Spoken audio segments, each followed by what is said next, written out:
ये कहानी शुरू होती है एक बच्चे के पैदा होने से, और पैदा होने के बाद उस बच्चे की जांच की जाती है कि कहीं वो कमजोर या अपंग तो नहीं, क्योंकि स्पार्टा में ऐसे बच्चों को मार दिया जाता है। लेकिन वो बच्चा बिल्कुल ठीक होता है।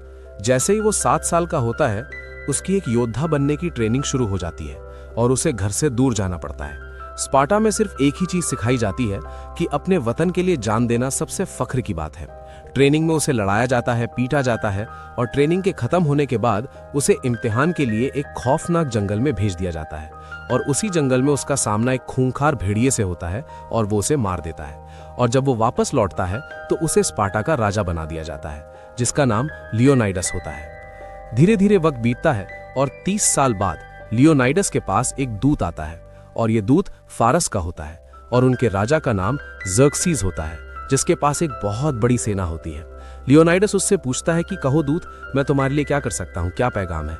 वो बोलता है कि हमारे शहंशाह चाहते हैं कि तुम उनकी अधीनता स्वीकार कर लो, लेकिन लियोनाइडस इसके लिए मना कर देता है। दरअसल जब ये दूत आया होता है तो वो अपने साथ कई राजाओं के कटे हुए सिर और उनके ताज लेकर आया होता है, ताकि वो लियोनाइडस को डरा सके, और इसके साथ साथ उसने लियोनाइडस और उसकी रानी का भी अपमान किया होता है। इसीलिए लियोनाइडस उसे और उसके सारे आदमियों को मार देता है। अब लियोनाइडस को पता है कि फारस की एक बहुत बड़ी सेना, जिसमें लाखों सिपाही हैं, वो यूनान पर हमला करने वाली है, और वो सबसे पहले स्पार्टा पर हमला करेगी। इसीलिए लियोनाइडस उन पर हमला करना चाहता है, युद्ध करना चाहता है। लेकिन ये फैसला लियोनाइडस नहीं कर सकता। हालांकि वो राजा है, लेकिन स्पार्टा के कुछ रीति रिवाज है। अगर उसे युद्ध करना है तो उसे ओरेकल्स के पास जाना होगा, और अगर ओरेकल्स कहेंगे कि स्पार्टा को युद्ध करना चाहिए, तभी वो युद्ध कर सकता है। ओरेकल्स ऐसी लड़कियां होती हैं जो ईश्वर का संदेश इंसानों तक पहुंचाती हैं। स्पार्टा में बहुत ही पुराने रीति रिवाज हैं। यहाँ कुछ बूढ़े पाखंडी लोग हैं जो ओरेकल्स को अपने वश में रखते हैं, यानी कि स्पार्टा की जवान लड़कियों को अपने पास रखते हैं और उनके जरिए ईश्वर का संदेश लोगों तक पहुंचाते हैं। और अब लियोनाइडस इनके पास आता है और वो उन्हें अपनी सारी रणनीति बताता है। वो बताता है कि फारस की एक बहुत बड़ी सेना हम पर हमला करने वाली है। अगर हम उन्हें पहाड़ी दर्रों में, यानी कि नर्क के द्वार में रोक दें तो वहां उन्हें मार सकते हैं। वो बूढ़े पाखंडी लोग कहते हैं कि पहले ये बताओ कि चढ़ावे में क्या लाए हो, और लियोनाइडस उन्हें सोना देता है। वो कहते हैं कि अगस्त का महीना है और त्योहार आने वाला है, और स्पार्टा त्योहार के दौरान कोई युद्ध नहीं लड़ता। इस बात से लियोनाइडस को बहुत गुस्सा आता है। वो कहता है कि इस स्पार्टा का हर एक जवान लड़ते लड़ते मर जाएगा, और इस स्पार्टा के बच्चे औरतें गुलाम बना दिए जाएंगे। वो कहते हैं कि इसका फैसला ओरेकल्स करेंगी। वहाँ एक जवान लड़की होती है जिसके जरिए वो ईश्वर का संदेश लियोनाइडस को बताते हैं। वो कहते हैं कि अगर स्पार्टा युद्ध में गया तो पूरा स्पार्टा खत्म हो जाएगा, यूनान भी खत्म हो जाएगा, और हमें त्योहार का जश्न मनाना चाहिए, और स्पार्टा युद्ध में नहीं जाएगा। इस बात से लियोनाइडस बहुत हताश हो जाता है और वो वहां से चला जाता है।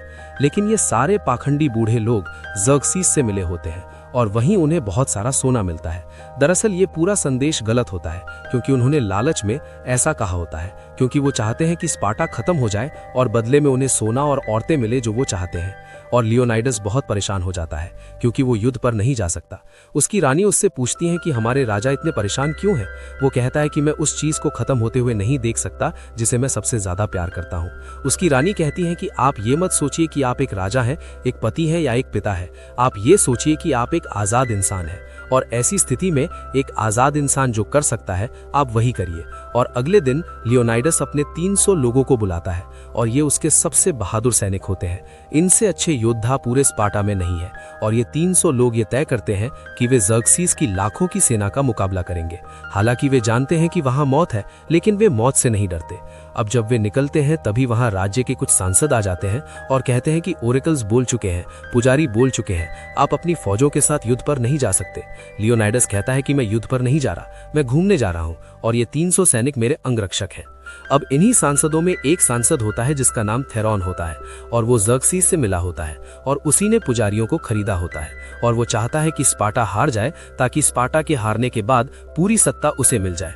लेकिन जब लियोनाइडस कहता है कि वो युद्ध पर नहीं बल्कि घूमने जा रहा है, तो उसकी पूरी चाल बेकार हो जाती है, और लियोनाइडस अपने लोगों के साथ नरक के द्वार की ओर निकल जाता है, क्योंकि वहीं ज़र्क्सीज़ की सेना आने वाली होती है। और जब वे जा रहे होते हैं तो हमें दिखता है कि एक कुबड़ा आदमी उनका पीछा कर रहा होता है, जिसके पास एक ढाल और एक भाला होता है, और वो चुपचाप उनके पीछे पीछे चलता रहता है। रास्ते में एक गांव आता है जिसे पूरी तरह जला दिया गया होता है, और ये देखकर सभी के अंदर गुस्सा भर जाता है। तभी वहां एक घायल बच्चा आता है और लियोनाइडस के पास आकर गिर जाता है और कहता है कि यहाँ पर शैतान जैसे राक्षस आए थे जिनके पंजे थे और उन्होंने सबको मार दिया। ये सुनकर लियोनाइडस की सेना का एक सैनिक कहता है कि हमने फारसी भूतों के बारे में सुना था और कुछ लोग कहते हैं कि इन्हें मारा नहीं जा सकता, लेकिन लियोनाइडस कहता है कि ये मारे जा सकते हैं या नहीं इसका फैसला हमारी तलवार करेगी, और वो अपने सैनिकों के साथ आगे बढ़ जाता है। वे संकरे रास्तों से होते हुए समंदर के किनारे पहुंचते हैं, जहां दूर दूर तक फारसी जहाज दिखाई देते हैं जो उनकी तरफ बढ़ रहे होते हैं। तभी अचानक मौसम बदलता है, बारिश शुरू हो जाती है, बिजली चमकने लगती है और समुद्र में एक भयानक तूफान उठता है, जिसकी वजह से कई जहाज डूब जाते हैं और यूनानी सैनिक खुशी मनाने लगते हैं। लेकिन लियोनाइडस शांत रहता है, क्योंकि उसे पता होता है कि खतरा अभी खत्म नहीं हुआ। जब वे पहाड़ी की दूसरी तरफ देखते हैं तो हजारों जहाज और नजर आते हैं और उन्हें समझ आता है कि दुश्मन की संख्या लाखों में है, जिन्हें हराना लगभग नामुमकिन है। लेकिन उनकी रणनीति के अनुसार जिस जगह वे खड़े हैं उसे नरक का द्वार कहा जाता है, जहां रास्ते बहुत संकरे हैं और यहां से बाहर जाने का सिर्फ एक ही रास्ता है। इन संकरे रास्तों में वे पूरी सेना से लड़ सकते हैं, क्योंकि दुश्मन एक साथ हमला नहीं कर सकता, बल्कि उसे थोड़े थोड़े समूह में आना पड़ेगा। तभी लियोनाइडस अपने सेनापति से पूछता है कि क्या पीछे से आने का कोई और रास्ता है, और उसे जवाब मिलता है कि ऐसा कोई रास्ता नहीं है। तभी वहां एफियारेटस आ जाता है और कहता है कि पश्चिम की चट्टान से एक रास्ता है जो पहाड़ों के पीछे से आता है, और अगर दुश्मन वहां से आया तो वे उन्हें चारों तरफ से घेर सकते हैं। ये वही कुबड़ा आदमी होता है जो पूरे सफर में उनका पीछा कर रहा था। वो कहता है कि वो भी लड़ना चाहता है और दुश्मनों को मारना चाहता है, लेकिन उसकी शारीरिक स्थिति ऐसी नहीं होती कि वो सही तरह से युद्ध कर सके। लियोनाइडस उसे कहता है कि तुमने स्पार्टन योद्धा के कपड़े पहन रखे हैं। तब वो बताता है कि उसके पिता स्पार्टन थे, लेकिन उसके अपंग पैदा होने के कारण उसके माता पिता को स्पार्ट छोड़ना पड़ा, क्योंकि वहां अपंग बच्चों को मार दिया जाता था। उसने अपने पिता से लड़ना सीखा था, लेकिन जब लियोनाइडस उसे अपनी ढाल उठाने को कहता है तो वो उसे ठीक से उठा नहीं पाता। लियोनाइडस उसकी हिम्मत और जज्बे की तारीफ करता है, लेकिन उसे मना कर देता है और कहता है कि हर योद्धा अपने बगल वाले योद्धा की ढाल से रक्षा करता है और एक कमजोर कड़ी पूरी सेना को खत्म कर सकती है। इसलिए अगर वो मदद करना चाहता है तो घायल सैनिकों की सेवा करे। ये सुनकर एफियारेटस का दिल टूट जाता है, क्योंकि वो एक योद्धा बनकर अपने माता पिता का नाम रोशन करना चाहता था, और अब मना किए जाने के बाद वो गुस्से में वहां से चला जाता है। इसके बाद फारसी सेना आगे बढ़ती है और 300 स्पार्टन उनके सामने डटकर खड़े हो जाते हैं और हजारों दुश्मनों को मार गिराते हैं और एक बड़ी जीत हासिल करते हैं।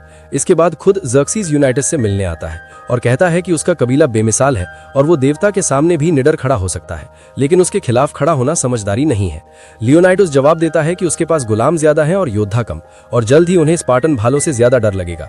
ज़र्क्सीस उसे अपने साथ मिलने का प्रस्ताव देता है और कहता है कि वो उसे पूरे यूनान का शासक बना देगा, बस उसे उसके सामने घुटने टेकने होंगे। लेकिन लियोनाइडस मना कर देता है और कहता है कि उसके सैनिक मरना पसंद करेंगे, लेकिन झुकना नहीं।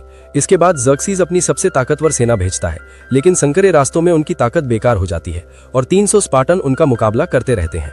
एक बहुत बड़ा योद्धा भी उनके सामने आता है, जो इन राक्षसी सैनिकों से भी ज्यादा ताकतवर होता है, लेकिन स्पार्टन उसे भी मार गिराते हैं और इस जीत के बाद लियोनाइडस को एक नामुमकिन सी उम्मीद दिखाई देने लगती है। अगली सुबह ज़र्क्सीस अपनी सेना के साथ एशियाई जादूगरों और खतरनाक जानवरों को भी भेजता है, लेकिन उन संकरे रास्तों में संख्या का कोई मतलब नहीं रहता और 300 स्पार्टन अपने साथियों के साथ मिलकर दुश्मन की पूरी सेना को रोकते हुए एक एक करके सबको मारते जाते हैं, यहाँ तक कि उन भयानक जानवरों को भी खत्म कर देते हैं। ये देखकर खुद ज़र्क्सीस गुस्से और डर से भर जाता है। उसी लड़ाई में स्पार्टन सेनापति का बेटा भी शहीद हो जाता है, इसलिए वे इस जीत का जश्न नहीं मनाते। दूसरी तरफ एफियारेटस, जो कुबड़ा आदमी था और जिसे लियोनाइडस ने मना कर दिया था, वो ज़र्क्सीस के पास पहुंचता है और ज़र्क्सीस कहता है कि तुम्हारा भगवान बेरहम है जिसने तुम्हें ऐसा बनाया, और उससे भी ज्यादा बेरहम ये स्पार्टन है जिन्होंने तुम्हें ठुकराया। लेकिन मैं तुम्हें वो सब दूंगा जो तुम चाहते हो, बस मुझे वो रास्ता बता दो जिससे हम उन्हें चारों तरफ से घेर सके। एफियारेटस लालच में आ जाता है और कहता है कि उसे दौलत चाहिए, औरत चाहिए और एक सैनिक की वर्दी चाहिए। ज़र्क्सीस उसे सब देने का वादा करता है और वो उसे गुप्त रास्ता बता देता है। वहीं दूसरी तरफ स्पार्ट की रानी कोशिश कर रही होती है कि लियोनाइडस तक मदद पहुंचाई जाए, लेकिन संसद के लोग उसकी बात नहीं मानते। उन्हीं में से एक सांसद थेरोन होता है, जो ज़र्क्सीस से मिला हुआ होता है, और वो नहीं चाहता कि स्पार्टन सेना उन 300 सैनिकों की मदद करे। रानी उसे रात में बुलाती है और कहती है कि मुझे तुम्हारे वोट की जरूरत है, अगर तुम साथ दोगे तो सेना भेजी जाएगी। थेरोन कहता है कि मुझे इससे क्या मिलेगा। रानी कहती है वो तुम्हारे राजा है, लेकिन वो कहता है कि राजनीति और युद्ध अलग होते हैं। रानी मजबूरी में पूछती है कि तुम्हें क्या चाहिए, और उसकी नजर रानी पर होती है। वो कहता है कि अगर तुम अपने राजा और अपने देश को बचाना चाहती हो तो तुम्हें मेरी शर्त माननी होगी। रानी मजबूरी में उसकी बात मान लेती है और वो उसके साथ फिजिकल रिलेशनशिप बनाता है, लेकिन अगली सुबह संसद में वो अपनी बात से मुकर जाता है और उल्टा रानी पर ही आरोप लगा देता है। ये सुनकर रानी गुस्से में उसे चाकू मार देती है और जैसे ही वो गिरता है उसके कपड़ों से सोने के सिक्के गिरते हैं जिन पर ज़र्क्सीस की मोहर होती है, और सब समझ जाते हैं कि वो गद्दार था और सब उसे गद्दार कहते हैं। रानी वहां से चली जाती है। दूसरी तरफ पहाड़ियों के उस गुप्त रास्ते से ज़र्क्सीस की सेना आगे बढ़ने लगती है और एक सैनिक भागते हुए लियोनाइडस के पास आता है और बताता है कि वे चारों तरफ से घिरने वाले हैं और सुबह तक सब मारे जाएंगे। लियोनाइडस कहता है कि स्पार्टन न भागते हैं न घुटने टेकते हैं, चाहे मौत सामने ही क्यों ना हो। लेकिन उनके साथ आए दूसरे सैनिक वहां से चले जाते हैं क्योंकि वे बेवजह मरना नहीं चाहते। अब लियोनाइडस और उसके 300 सैनिकों को पता होता है कि मौत उनका इंतजार कर रही है। लियोनाइडस अपने एक सैनिक डिलाइंस को बुलाता और कहता है कि तुम वापस जाओ और सबको बताओ कि यहाँ क्या हुआ, हमारी कहानी सब तक पहुंचाना। डिलाइंस पूछता है नानी के लिए कोई संदेश। लियोनाइडस कहता है मेरे पास कहने को कुछ नहीं है और उसे अपना लॉकेट दे देता है। डिलाइंस वहां से चला जाता है। अगली सुबह स्पार्टन सैनिक चारों तरफ से घिर जाते हैं। दुश्मन का एक आदमी लियोनाइडस से कहता है कि अगर तुम हथियार डाल दो तो तुम्हें पूरे यूनान का सेनापति बना दिया जाएगा, तुम्हें और दौलत मिलेगी, बस तुम्हें जर्क्सीज के सामने झुकना होगा। तभी एफिएरेटस भी वहां होता है और वो लियोनाइडस से कहता है कि मेरी बात मान लो और अपने साथियों की जान बचा लो। तभी लियोनाइडस को वो रात याद आती है जब उसने अकेले एक खूंखार भेड़िए का सामना किया था और उसे मार गिराया था। तब लियोनाइडस अपना कवच उतारकर फेंक देता है और एफिएरेटिस की तरफ देखकर कहता है मेरे भाइयों, तुम्हारी उम्र लंबी हो। इसके बाद वो अपना भाला भी नीचे डाल देता है और घुटनों के बल बैठ जाता है। उसे अपनी पत्नी की याद आती है जिससे वो बेहद प्यार करता है। तभी वो अपने एक सैनिक स्टेलियोस को आवाज देता है और स्टेलियोस दौड़ता हुआ आता है और लियोनाइडस के ऊपर पैर रखकर उछलता है। स्टेलियोस उसके दूध को अपने भाले से मौत के घाट उतार देता है। जर्क्सीज बोलता है खत्म कर दो इन सबको। लियोनाइडस उठता है, अपना भाला उठाता है और पूरी ताकत से जर्क्सीज की तरफ फेंकता है। वो भाला उसके गाल को छूता हुआ निकल जाता है और उसके गाल से खून निकलने लगता है। उसी समय हजारों तीर स्पार्टन सैनिकों की तरफ छोड़े जाते हैं और इस तरह 300 स्पार्टन यूनान और स्पार्टा के लिए शहीद हो जाते हैं। दूसरी तरफ डिलाइंस मानी के पास पहुंचता है और उसे लियोनाइडस का लॉकेट देता है।